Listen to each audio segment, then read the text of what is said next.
जिंदगी में सब कुछ हासिल करना कौन नहीं चाहता। कौन नहीं चाहता कि उसके मम्मी पापा को सारी खुशियां मिले। किसे अपने हर सपने को सच करने की ख्वाहिश नहीं होती, लेकिन इन ख्वाहिशों की चकाचौंध भरी आज की जिंदगी में हर दिल में हजारों सपने, तो वहीं पैसों से भरी जेब में कई बार सपनों भरी मुट्ठी भी रेत की तरह फिसल जाती है। हेलो दोस्तों, मैं हूँ आपकी अपनी स्थिति यादव और आप सुन रहे हैं कहानी स्थिति की जुबानी।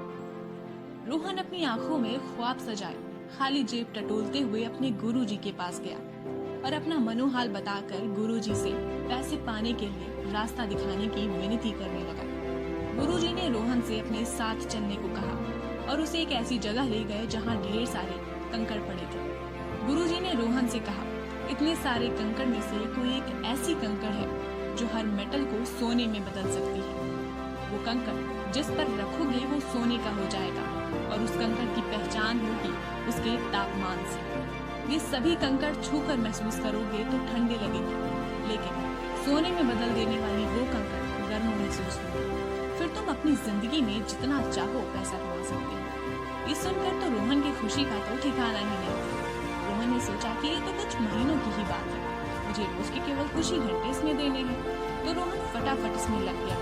उसने वो सारी कंकड़ जो एक तरफ पड़ी थी उसे हाथ में लेकर महसूस करना शुरू कर दिया। जो कंकड़ ठंडी महसूस होती उसे समुद्र में फेंकता जाता, क्योंकि अगर वो समुद्र में ना फेंके तो कंकड़ फिर से उसी में मिल जाएगी। रोहन को करीब महीनों तक ये काम करना था, तो कहीं कुछ कंकड़ उसमें वापस न मिल जाए, इसीलिए वो कंकड़ ठंडी महसूस होती वो उसे समुद्र में फेंकता जाता।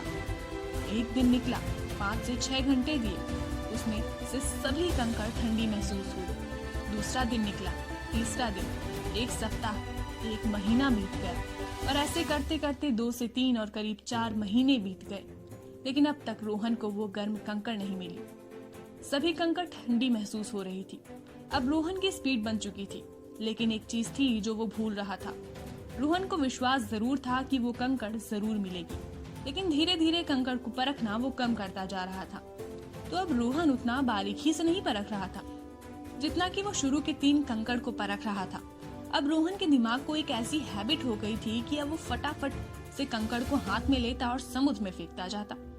इतनी मेहनत के बाद 5वें महीने से करीब कुछ दिन पहले ही रोहन को वो कंकड़ मिला और जैसे ही उसे वो कंकड़ मिला उसे वो गर्म तो महसूस हुई, लेकिन जल्दी से हर कंकड़ को समुद्र में फेंकने वाली वो हैबिट अभी भी बनी हुई।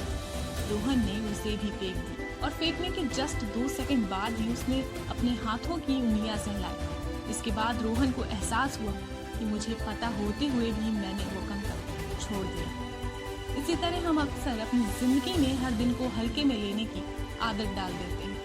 पैसों के पीछे भागते भागते अपने सपनों को रोज की तरह हल्के में लेते चले जाते हैं। ना चाहते हुए भी एक आदत सी बना लेते हैं और हम अपने एक अच्छे मौके को हल्के में लेकर गंवा बैठते हैं।